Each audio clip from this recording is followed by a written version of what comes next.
What is hydroponic farming? Part 3. Subscribe my channel for next part. Hydroponic farming can be easy. Hydroponic farming can be a very simple and rewarding experience for those interested in growing plants. If you have never done hydroponic farming before, you will be amazed at the results. Hydroponic farming has evolved so much in the last 20 to 30 years through research and experimentation that it has become much easier than ever before. The new nutrient solutions and meters and testers that are now readily available take most of the guesswork out of hydroponic farming. Almost any type of plants can be grown indoors or out with just some basic knowledge in hydroponic farming. With a little practice growing in a hydroponic system, you will learn even more about overall plant physiology. Learn what basic tools are needed and how to build and set up your own hydroponics farm. Learn more about hydroponic systems, nutrients, grow lights, growing mediums, and more. Check other videos and you will be an expert at hydroponic farming in no time. What is hydroponic farming nutrient solutions? There are fertilizers and there are hydroponic nutrients, and as such these are totally different products. Fertilizers were made to be used in the ground soil, where the natural physiology of plants is to send out many roots searching for all the nutrients and macronutrients that they need to survive, grow, flower and fruit. There are much fewer mineral ingredients in fertilizer, and the plants in the ground soil are left to search out what is missing from the fertilizer, which, in a good farm soil, they will eventually and hopefully find at least part of these things.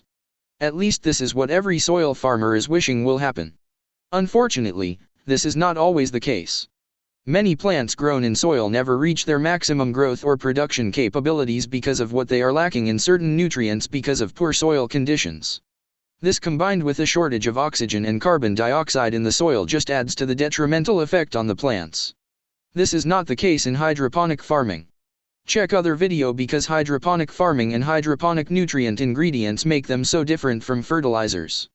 Hydroponic nutrients. Hydroponic nutrients are the lifeblood of any hydroponic system.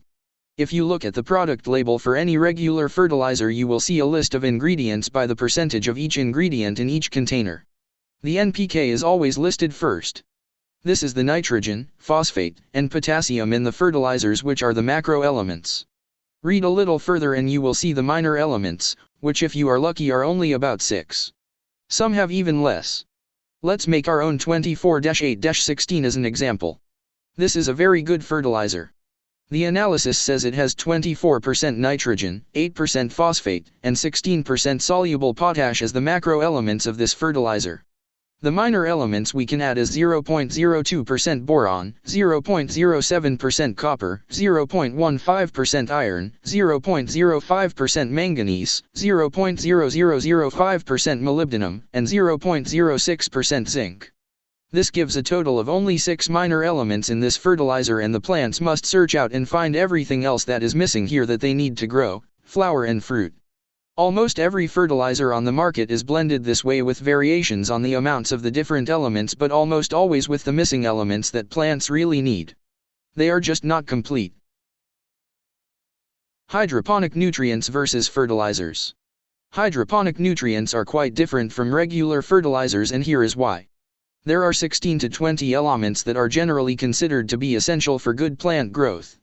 The macro elements required in higher concentrations are nitrogen, phosphorus, and potassium. Carbon is supplied in the form of carbon dioxide. The microelements are also very essential for growth, but are required in smaller concentrations.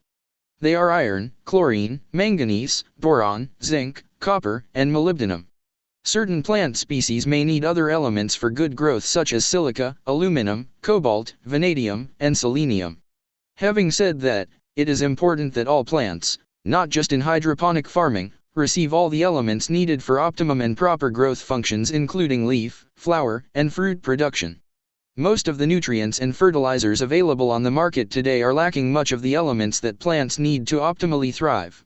Most products have the basic macro elements of nitrogen, phosphorus and potassium, but are sorely lacking the micros.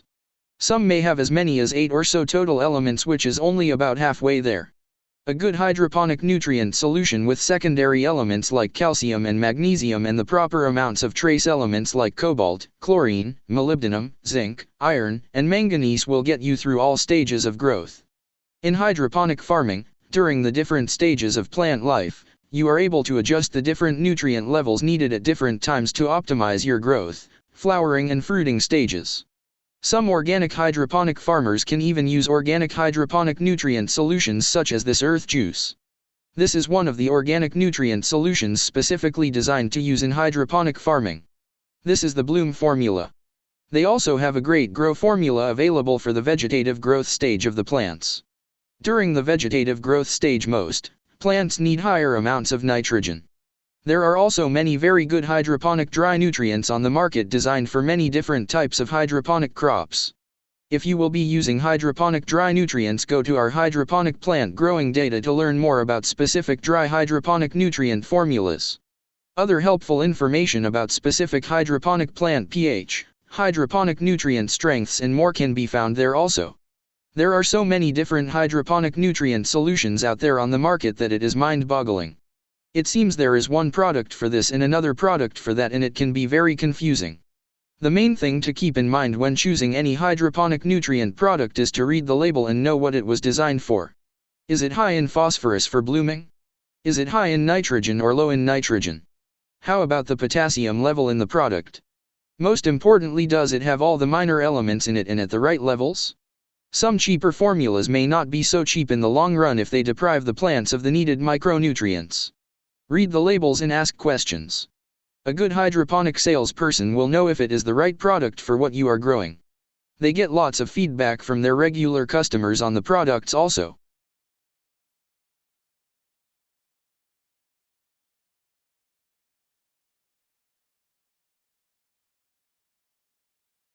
Growing perfect lettuce. A very good 20 liters hydroponic nutrient formula for lettuce is 20 grams 8-15-36 hydroponic nutrients with 20 grams of calcium nitrate and 10 grams of magnesium sulfate. Mix the 8-15-36 in 20 liters of water. Then mix the calcium nitrate in a small cup of warm water until dissolved and add this to the 5 gallons of water and stir. Then mix the magnesium sulfate in the small cup of warm water in the same way until dissolved and add to the 20 liters of water and stir. Adjust the pH to 6.4 for seedling plants and 6.0 for mature plants. Lettuce grows very well in this hydroponic nutrient formula. Mobile elements deficiencies: nitrogen, lower leaves become yellowish green and growth is stunted. Remedies: add calcium nitrate or potassium nitrate to the nutrient solution. Phosphorus: stunted growth of the plant. A purple color of the undersides of the leaves is very distinct and leaves fall off prematurely. Remedies: add monopotassium phosphate to the nutrient solution. Potassium: the leaflets on older leaves of tomatoes become scorched, curled margins, chlorosis between veins in the leaf tissue with small dry spots. Plant growth is restricted and stunted. Tomato fruits become blotchy and unevenly ripen. Remedies: apply a foliar spray of 2% potassium sulfate and add potassium sulfate to the nutrient solution. A magnesium: the older leaves have interveinal, between veins, chlorosis from the leaf margins inward, necrotic spots appear. Remedies: apply a foliar spray of 2% magnesium sulfate, add magnesium sulfate to the nutrient solution. Note: when applying foliar sprays, if in a greenhouse, avoid doing during high sunlight conditions as that can cause burning of the leaves. Apply in the early morning while the sun and temperatures are low. A zinc: older terminal leaves are abnormally small. The plant may get a bushy appearance due to the slowing of growth at the top. Remedies: use foliar spray with 1%-0.5% solution of zinc sulfate. Add zinc sulfate to the nutrient solution. Immobile elements: first, the symptoms appear on the younger leaves at the top of the plant. Calcium: the upper leaves show marginal yellowing progressing to leaf tips, margins wither, and petioles curl and die back. The growing point stops growing and the smaller leaves turn purple-brown color on the margins, the leaflets remain tiny and deformed. Fruit of tomatoes shows blossom end rot. Remedies: apply a foliar spray of 1% calcium nitrate solution, add calcium nitrate to the nutrient solution. Sulfur: upper leaves become stiff and curl down, leaves turn yellow. The stems, veins and petioles turn purple and plant growth is restricted. Remedies: add potassium sulfate or other sulfate compounds to the nutrient solution. A sulfur deficiency is usually rare because it is added to the nutrient solution by use of potassium, magnesium, and other sulfate salts. Iron: the terminal leaves start turning yellow at the margins and progress through the entire leaf, leading eventually to necrosis. Initially, the smallest veins remain green, giving a reticulate pattern. Flowers abort and fall off, growth is stunted and spindly in appearance. Remedies: apply a foliar spray with 0.02%-0.05% solution of iron chelates every 3 to 4 days. Add iron chelate to the nutrient solution. Boron: the growing point withers and dies. Upper leaves curl inward and are deformed, having interveinal mottling, blotchy pattern of yellowing. The upper smaller leaves become very brittle and break easily. Remedies: apply a foliar spray 0.1%-0.25% borax solution.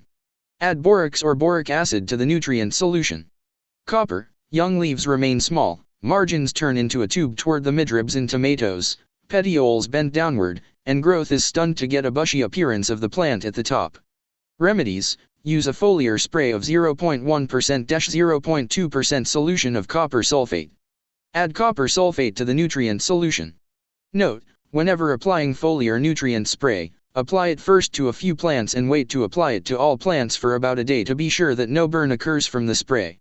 Manganese: middle and younger leaves turn pale and develop characteristic checkered pattern of green veins with yellowish interveinal areas. Later small necrotic spots form in the pale areas. Shoots will become stunted. Remedies: apply foliar spray of 0.1% manganese sulfate solution. Add manganese sulfate to the nutrient solution. Molybdenum: all leaves show a pale green to yellowish interveinal mottling. Usually progresses from the older to the younger leaves. Remedies: apply a foliar spray of 0.07%-0.1% solution of ammonium or sodium molybdate. Add ammonium or sodium molybdate to the nutrient solution.